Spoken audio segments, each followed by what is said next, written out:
dreamed of traveling. I was delighted by this world and wanted to discover it more and more. But when I had to leave my home and my country for the sake of saving my life, it turned out that I wasn't ready for this. Separation from my native home, family, and friends became a very difficult challenge for me. There are many wonderful places in the world, but the best is where your heart is. My name is Tamara, I'm from Ukraine, and this is my story about peace and war, about leaving home and finding a new place to be.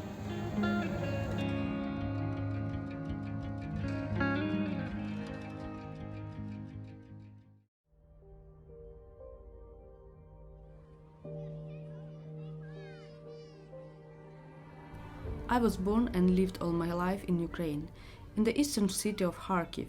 In terms of population, this city is like whole of Northern Ireland. My district Saltivka is one of the most populated residential districts in Ukraine. About 400,000 people live here, as much as in Welsh Cardiff. In Kharkiv, I graduated from university, worked as a journalist, got married and gave birth to my daughter. I really liked traveling and active recreation. Together with my husband and friends, we toured Crimea and Carpathian Mountains, visited our wonderful cities and castles. Traveling through Ukraine, I admired its beauty. We really have something to show foreign tourists: picturesque nature, unique culture, and fascinating history. I was grown up in a family where history was remembered. From my grannies, I learned about the Second World War, Holodomor, and the repressions of the Soviet authorities. And for some reason, it seemed to me that all these horrors left in the past, they would never happen again, because it's impossible in the 21st century. I was very wrong.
Идите, я догоню. Пожалуйста, все, кто это видят, видео, гражданская 14. Я прошу вас, пришли сюда кого-нибудь. Здесь люди, пожалуйста, спасите нас. У нас есть тут дети. Станция метро Студенческая. On the morning of February 24th, we woke up to the sounds of explosions. It looked a lot like fireworks, but they weren't. We got out of beds and turned on our phones. There were dozens of missed calls and messages. Relatives called, friends wrote. Everyone heard the explosions and saw the glow. The first photos and videos began to appear on social networks and channels. These were real explosions. Rockets and weapons hit residential buildings, playgrounds, kindergartens, schools, hospitals. The war has begun. We were in panic. We didn't know what to do. We never came up with a plan. And when the war started, we just packed our lives in the backpacks and went to the subway. The underground worked as a shelter. Thousands of people found refuge there.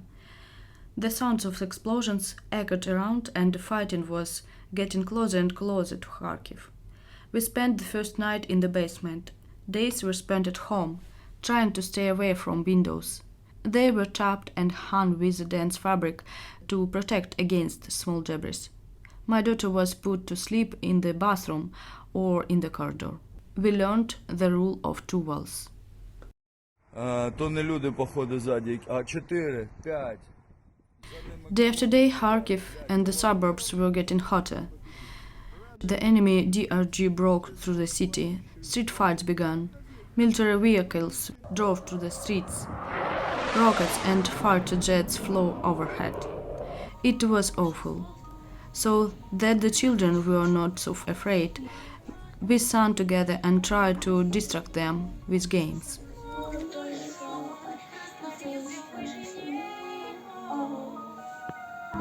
Saltivka was under fire around the clock. We learned the destinies, the sounds of rockets and hail, exits and arrivals. Finally, we decided to leave Kharkiv. We caught a car near the subway and went to the station. There was a terrible crowd. At the station and on the platforms, thousands of people were waiting for evacuation.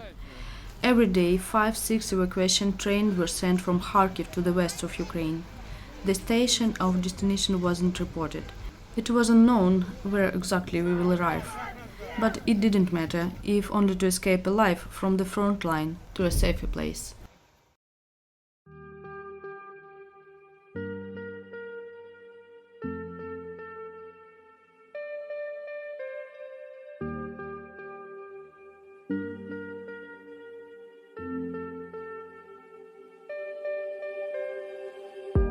Since the very day we left Kharkiv, I have not stopped thanking God for the help I received from various people on my way. From a random driver who drove us from Saltivka to the station without taking money, to a relative who gave us shelter. From conductors and drivers of Ukrainian railway who heroically transported millions of people from the east, to volunteers who organized evacuation abroad.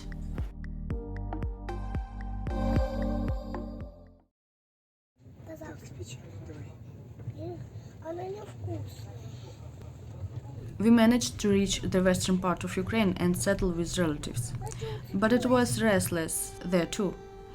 Sirens sounded every day. It was necessary to run to the shelter several times a day. There was no guarantee that a shell or missile would not come here. I did not want my daughter to have such childhood, and me and my sister decided to take the children abroad.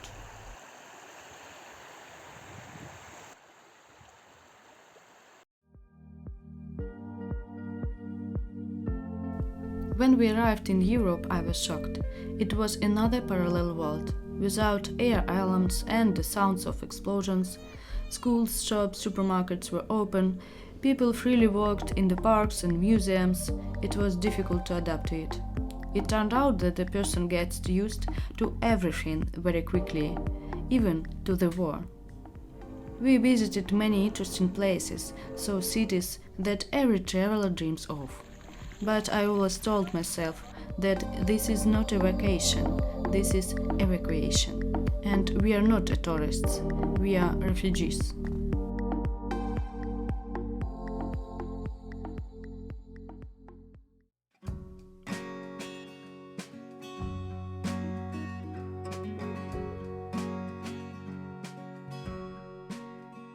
In last May we arrived into the UK under the Home for Ukraine scheme. Amazing family Steve and Jane Quinton warmly hosted us. They have played a main role in my new life. And you, Jane? Yep. Hi there. What's going on? What have you known about Ukraine before February 22? Absolutely nothing, actually. All I knew was you get a lot of wheat from Ukraine, and that Crimea had been annexed by the Russians. That's all I knew. What about you? Yeah, I didn't know much about Ukraine. I knew where it was. I knew it was a big country. And I obviously knew about Ukraine, and then didn't really know anything much until the invasion in February. How did you feel about it? Really surprised. Didn't think it would happen. And it was just like a massive crime against the Ukrainian people. This is how we felt, isn't it? Yeah. I think we both thought we ought to do something about it, but we didn't really think we ought to go and take up arms and Oh, no. go over there and start fighting. But we thought this might be one thing we could do to help. The first time was a bit unusual in everyday life and society. We learned each other, our cultures and habits, and adapted to new rules. It was a very interesting experience. I tell you what it was, different cultures. Your culture was quite different from ours, which was surprising. And it was getting used to that, because we bring children up in different ways from you. I'm not saying which one's right, as you know the twins. But that was a big thing, to get used to that. Also, all the different foods that you cook and things like that, and that was quite funny. Did you enjoy a borscht? Yeah. It's all right. I like the Not borscht. really. You weren't so keen on the dumplings. I don't like the dumplings, no. I quite like the Ukrainian food. Yeah, it's good. And the one thing I remember about you when you first came over is you made me watch the Eurovision Song Contest for the first time in my life, from start to finish. Our sponsors have given us more than just a roof over our heads. They provided us with everything necessary for life, helped us to arrange our daily routine and sort out all paperwork. They introduced us to their surroundings, showed us Pembrokeshire, and helped us to get to know other Ukrainians. Here we finally felt safe. We felt like a part of the local community. I am infinitely grateful to them for that. I think it was probably a bit overwhelming at first for you, but we wanted you to know people so that you felt comfortable. And the other thing was all the different ways that you could get help. There were a lot, and it was getting you to access these. But you were very good. You were very independent. It was a good experience, because we've got a friendship now. You're in the flat now. We can easily visit you. You come to church. It's great. Yeah. Yes, it's definitely been positive. Yes, it's been good to get to know you and last year, and it was great when the rest of the family came down last summer. But I will say, because we've got to know you and got to know your family and everything like that, the war seems more personal now. It's more upsetting, to be honest. When you don't know people so much, you can distance yourself from it, but it's quite personal now. And when every day there's something in the news, and it's quite worrying.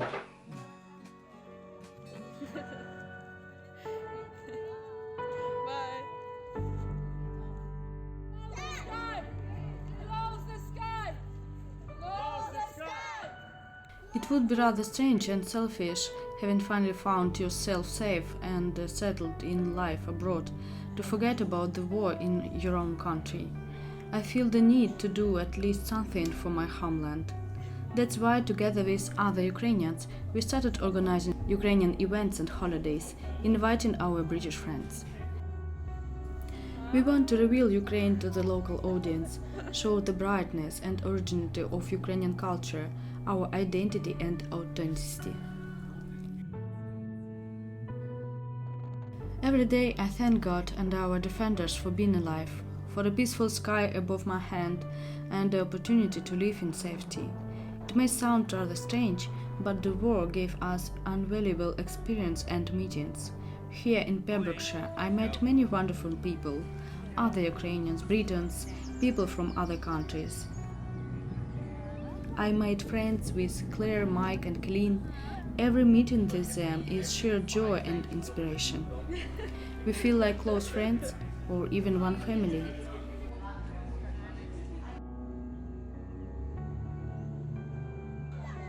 Here we met another Ukrainians, Yulia and Fedotana.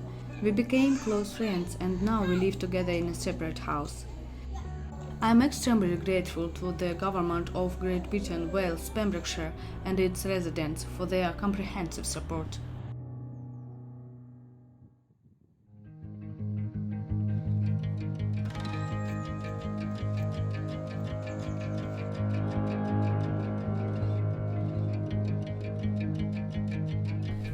I fell in love with Pembrokeshire.